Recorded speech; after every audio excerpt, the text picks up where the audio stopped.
Have you ever felt that weird inner tension when your brain seems to argue with itself? You know you should do one thing, but you do the opposite. You hold a belief that sounds right until life tests it. That's called cognitive dissonance. And while it's uncomfortable, it's also one of the most powerful signs that you're evolving. Cognitive dissonance happens when your beliefs, actions, or values don't line up, and your brain can't stand the conflict. So it tries to protect you. You rationalize, justify, avoid, deny, or twist the story just enough to make it fit again. It's not because you're dishonest. It's not because you're a hypocrite. It's because your brain wants psychological balance. It wants to believe you're a good, consistent person. The problem is that same defense mechanism can keep you stuck because instead of growing, you start defending your own discomfort. Cognitive dissonance doesn't always announce itself. It usually hides as anxiety, guilt, defensiveness, or over-explaining. You'll catch yourself saying things like, "It wasn't really that bad. I had no choice. That's just how I am." Those phrases are little red flags that your mind is trying to reduce dissonance, not solve it. So the first step is awareness. Instead of running from that uncomfortable feeling, pause and ask, what value of mine might this be bumping up against? That moment of curiosity interrupts the automatic self-defense pattern. A lot of people feel shame when they realize they've been inconsistent. But here's the truth.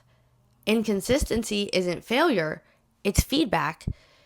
It means you've outgrown an old belief or you're trying to hold two truths that can't coexist anymore.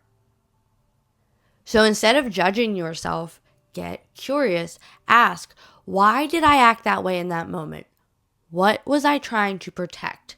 Is this belief actually mine, or did I inherit it from somewhere else? You're not trying to destroy your old beliefs. You're updating your operating system. Once you can name the tension, you can close the gap.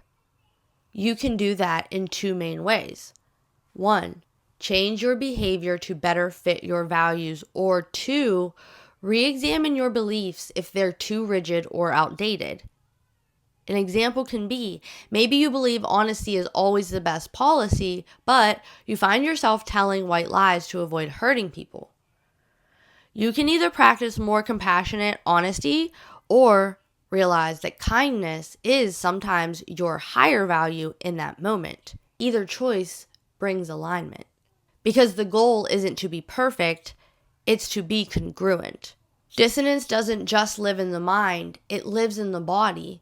You might feel it as a knot in your stomach, a headache, or that sense of heaviness after doing something that doesn't feel right. That's your nervous system reacting to internal conflict. When the stakes are high, like moral injury, trauma, or identity shifts, logic alone won't fix it.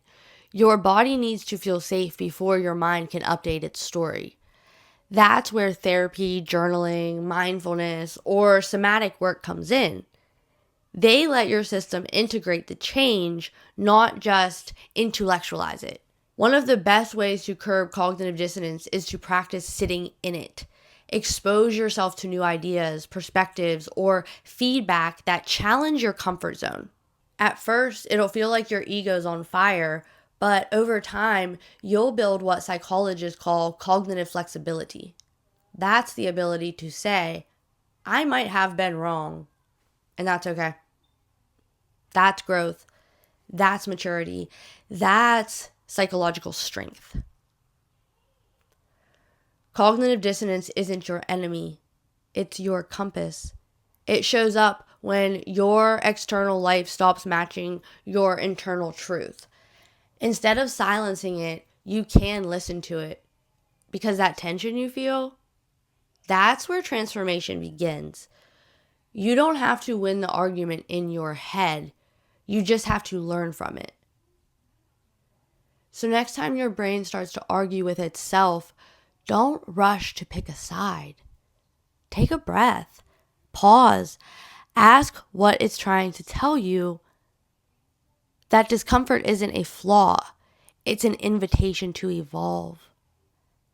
And maybe the goal isn't to never feel dissonance again. Maybe the goal is to recognize it faster, respond with honesty, and move a little closer to your authentic self each time. Thanks for listening. If this episode resonated with you, share it with someone who's wrestling with change. Because sometimes the hardest conversations aren't with other people, they're with ourselves. Thank you for being here. I'll see you next time. Bye.